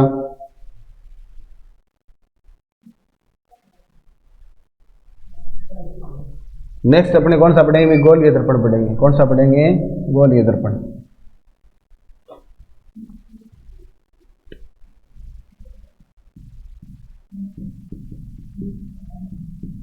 गोलीय दर्पण पढ़ेंगे। तो गोलीय दर्पण की परिभाषा क्या होगी, जिसका परावर्तक पृष्ठ क्या हो, गोलीय हो। जिसका परावर्तक पृष्ठ क्या हो दोस्तों, पृष्ठ गोलीय हो। क्या कहलाता है, गोलीय दर्पण कहलाता है। गोलीय दर्पण कहलाता है। यह दो प्रकार का होता है। कितने प्रकार का, दो प्रकार का होता है। एक होता है दोस्तों अवतल और एक होता है उत्तल। एक होता है अवतल और एक होता है उत्तल होता है। सबसे पहले हम किसके बारे में पढ़ेंगे, अवतल दर्पण के बारे में पढ़ेंगे। इससे पहले आपको कुछ गोलीय दर्पण से पता होना चाहिए भी अपने को क्या क्या पढ़ना है। देखिएगा, यह मान लो कोई गोला है, ये कोई गोला है। जब इसको अपने काटेंगे तो ये देखो अर्धगोला बन गया ना। तो ऐसा दर्पण जो किसी गोले का भाग हो वो क्या कहलाता है, गोलीय दर्पण कहलाता है। एक पढ़ेंगे हम उत्तल और एक पढ़ेंगे अवतल। तो देखिएगा उत्तल दर्पण कैसा होता है, अवतल दर्पण कैसा होता है। ये कैसा दर्पण है भी, अवतल दर्पण है। और ये कैसा दर्पण है भी, ये कैसा दर्पण है दोस्तों, ये कौन सा, उत्तल दर्पण है। ये कौन सा दर्पण है, उत्तल दर्पण है।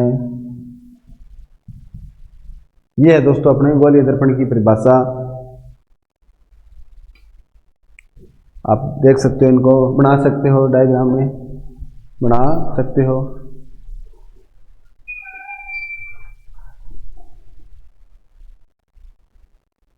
अब हम दर्पण से संबंधित कुछ परिभाषाओं के बारे में पढ़ेंगे, तो कुछ पॉइंट होते हैं वो आपको पता होना चाहिए।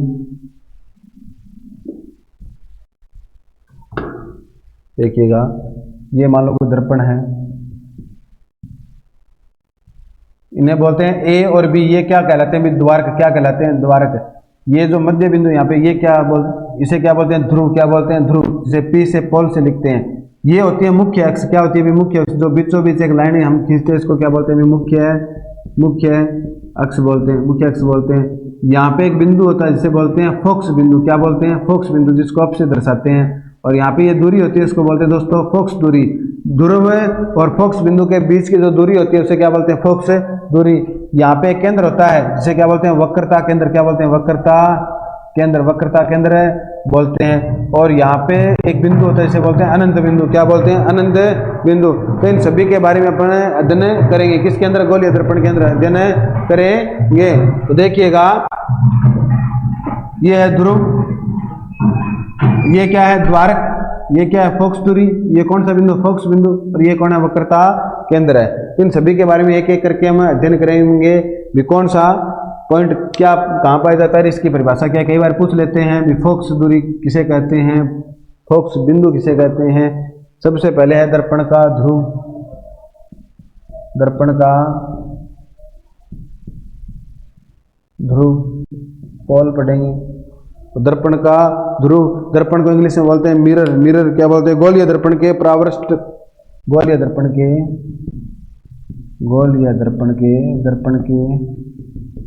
परावर्तक।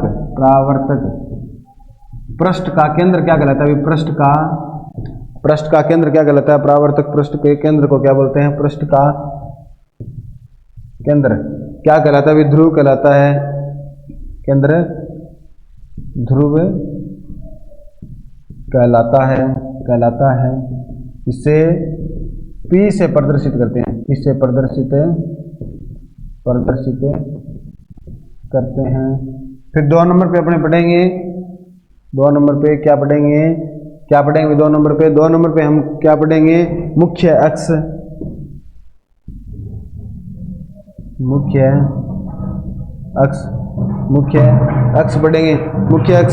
पढ़ेंगे। गोलीय दर्पण के ध्रुव P व वक्रता केंद्र C को मिलाने वाली रेखा क्या कहलाती है? गोलीय दर्पण के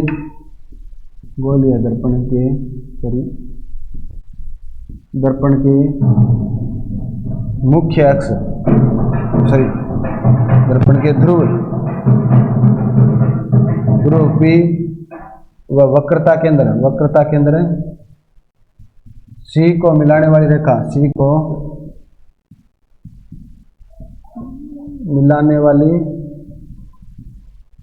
रेखा, मुख्य अक्ष होती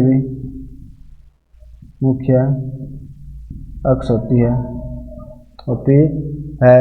3 नंबर हम क्या पढ़ेंगे? वक्रता त्रिज्या, वक्रता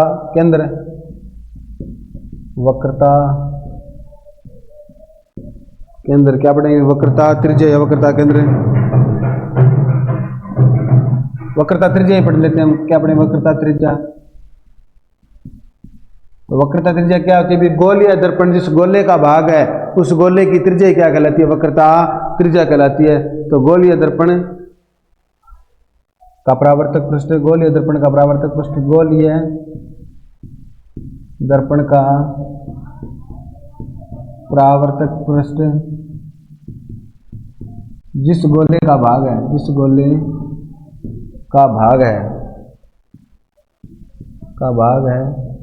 उसकी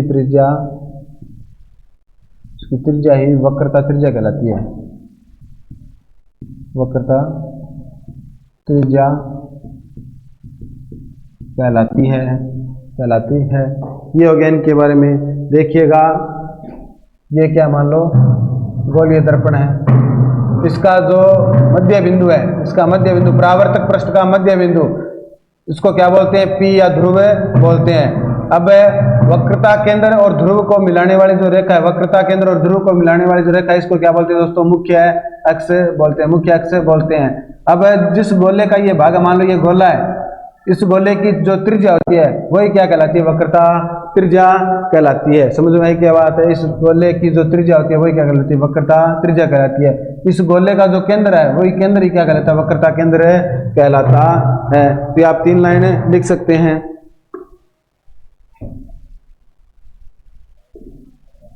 तीन लाइन लिख सकते हैं। तो ये रही दोस्तों अपनी आज की क्लास। आज हमने किसके बारे में पढ़ा? प्रकाश के बारे में। शुरुआती अध्ययन किया हमने, प्रकाश के परावर्तन की घटना के बारे में पढ़ा, प्रकाश के परावर्तन के नियम पढ़े। इसके बाद में हमने क्या पढ़ा? समतल दर्पण पढ़ा। समतल दर्पण में हमने क्या पढ़ा? अभी समतल दर्पण के अंदर जो हमें प्रतिबिंब प्राप्त होता है वो कैसा प्राप्त होता है? सीधा वस्तु के बराबर। और कैसा प्राप्त होता है? आभासी प्राप्त होता है। वस्तु के आकार के बराबर सीधा। और कैसा प्राप्त होता है? भी आभासी प्राप्त होता है।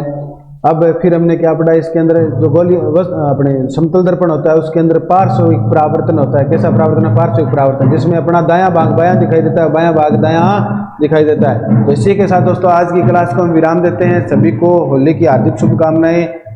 जय श्री राम, जय वीर तेजाजी, जय हिंद, धन्यवाद।